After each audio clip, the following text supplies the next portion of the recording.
What's going on, y'all? It's your boy Winston A. Marshall with Black Tree TV, and we're here at the world premiere of Captain America Civil War. And I gotta tell you, it's hot out here, but it's balling. I'm surrounded by all the action figures. If you can't tell, I'm Team Cap, but we're gonna talk to all your favorite Avengers: Iron Man, War Machine, Black Panther, Black Widow. We're gonna get them all, so stay tuned.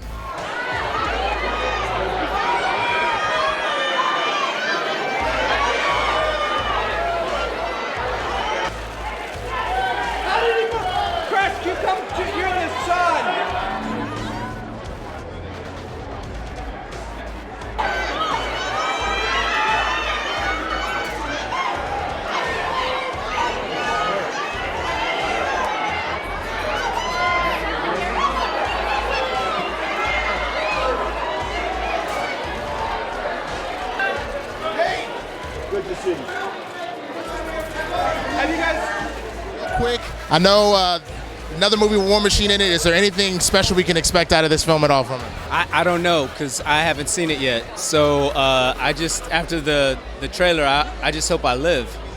Fair. All right, I understand that. It don't look good for me. Well, I do have a question about the Miles film. What is it like to kind of go back and forth between both really big movies, but obviously one with a slightly bigger budget than the other and whatnot? What's it like to kind of go back and forth? Oh, an incredibly bigger budget than the other. I mean, you could have paid for miles ahead with the craft services on this movie.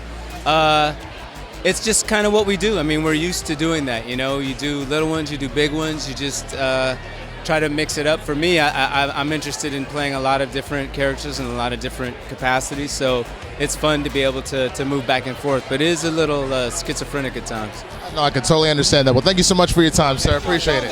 Mr. Greg, how you doing? Good, how are you? I'm pretty good. I'm Winston with Black Tree TV. Hey, Winston, what's up? So first of all, you've been probably my favorite character in the MCU so far, just because you appear everywhere and you just. Thank you. I knew I loved Black Tree TV. I've been an avid fan of Agents of S.H.I.E.L.D. these last 3 years. Is there anything you can tell me about the season finale at all? Any little hints or something?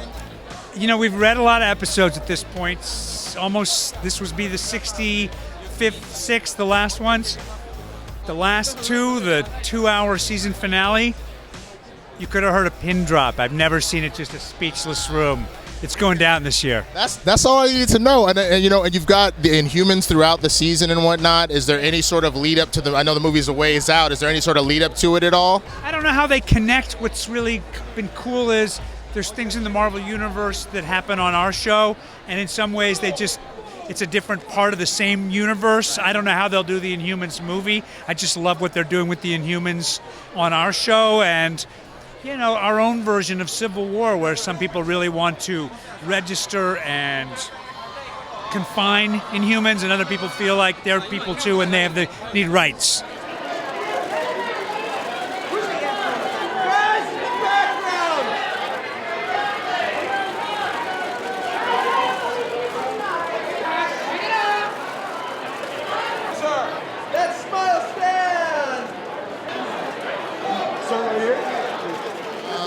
What's it like to join this giant MCU out here and be a part of this crowd? Well, this is the interesting thing. Like, when I first got the job to write Luke Cage, I had to keep it a secret for months.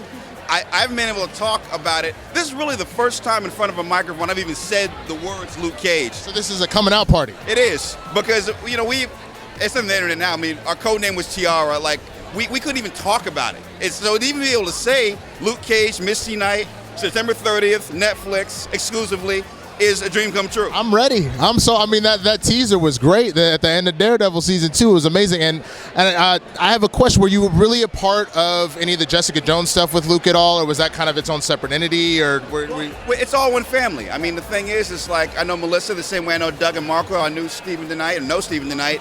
We all talk. And as a result, I mean, our storylines meld together. We're in the same building. Our writers' rooms are adjacent to each other. So, I hope y'all don't know where we work and break in, because you'll get a bunch of secrets on all these shows. It's just sitting there. Just wait for the take. Well, you shouldn't have told me that. Now I know what I'm doing when the red carpet's over. No, but for real, is there anything that you can, any sort of little tidbit or something you can give us about Luke Cage and what's coming out this fall at all? Any tidbits? Little something, little nugget, No, are you kidding me? There is a sniper. You think that's Zara? It's not Zara. You see him? I was wondering, there was feedback. It's a red dot. Trained. I'll give you one tip, but if you break the law, Miss United will throw your ass in jail. That's all I needed to know.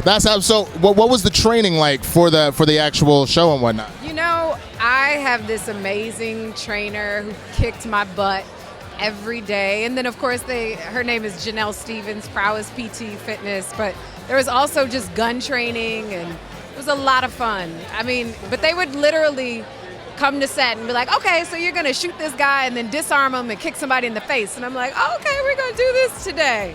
No practice, huh? We just going to do that okay. It's going up on a Tuesday, right? Yes, on a Tuesday.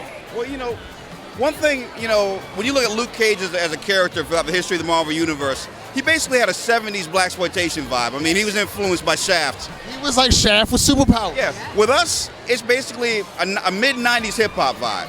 So, like, I would say, like, Illmatic, Enter the 36 Chambers, Midnight Marauders is influencing the aesthetics of the show. They're all some of my favorite albums. I mean, we've got Ali Shaheed Muhammad from A Tribe Called Quest and Adrian Young scoring the show.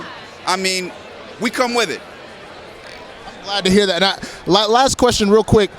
Do you feel like is there any sort of like direct hierarchy within the MCU? Is everything kind of synergistic, or do the movies trump stuff, or does ABC shows or Netflix? I know it's one family, but how does that synergy work?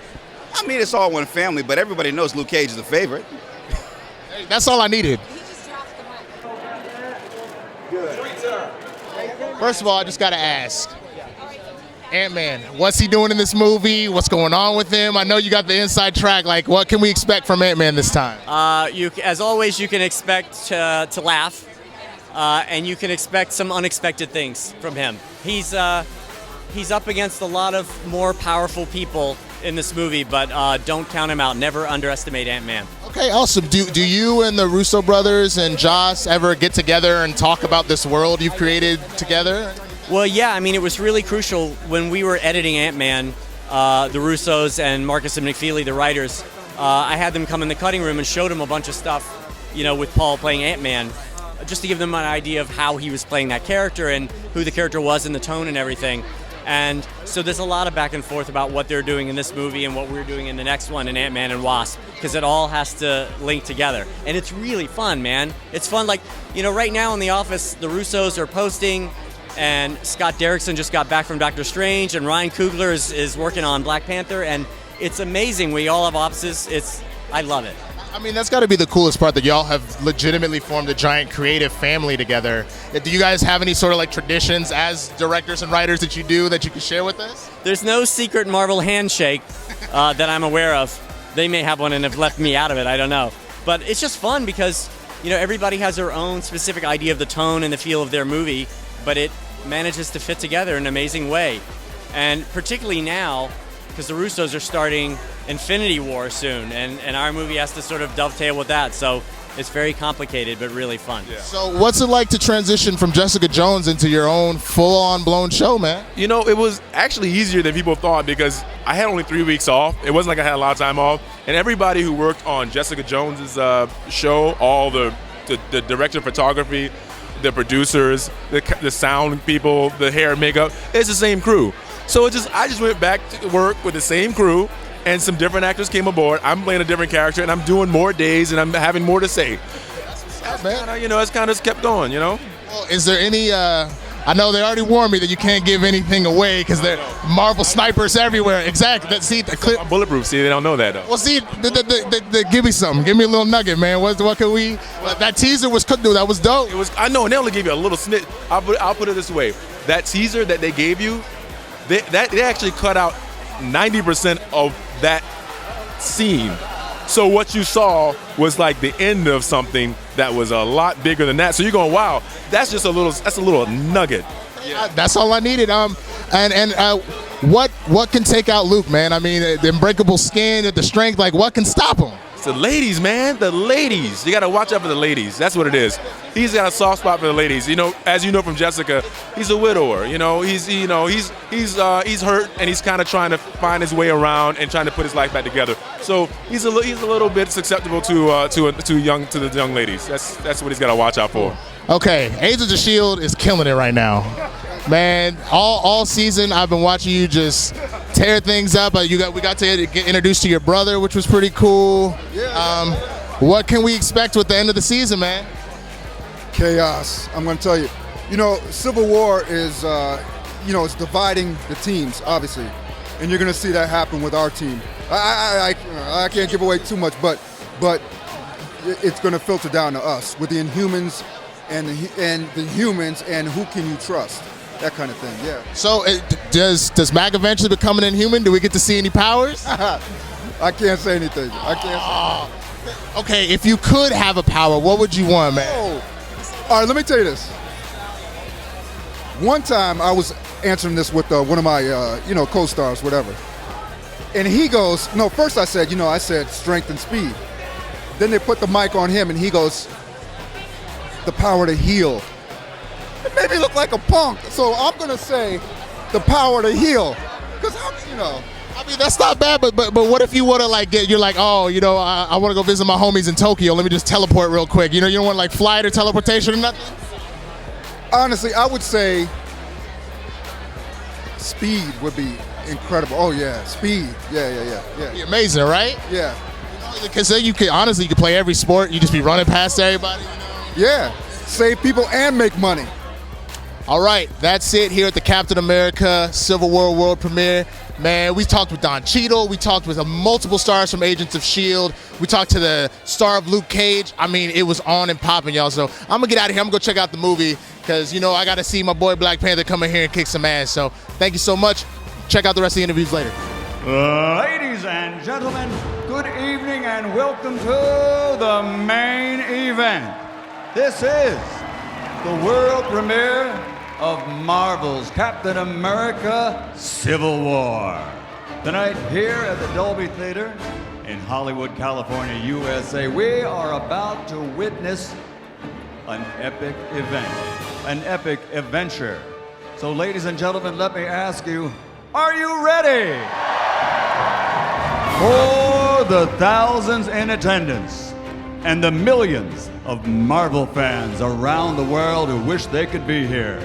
Ladies and gentlemen, let's get ready to rumble! This is the cast of Captain America Civil War.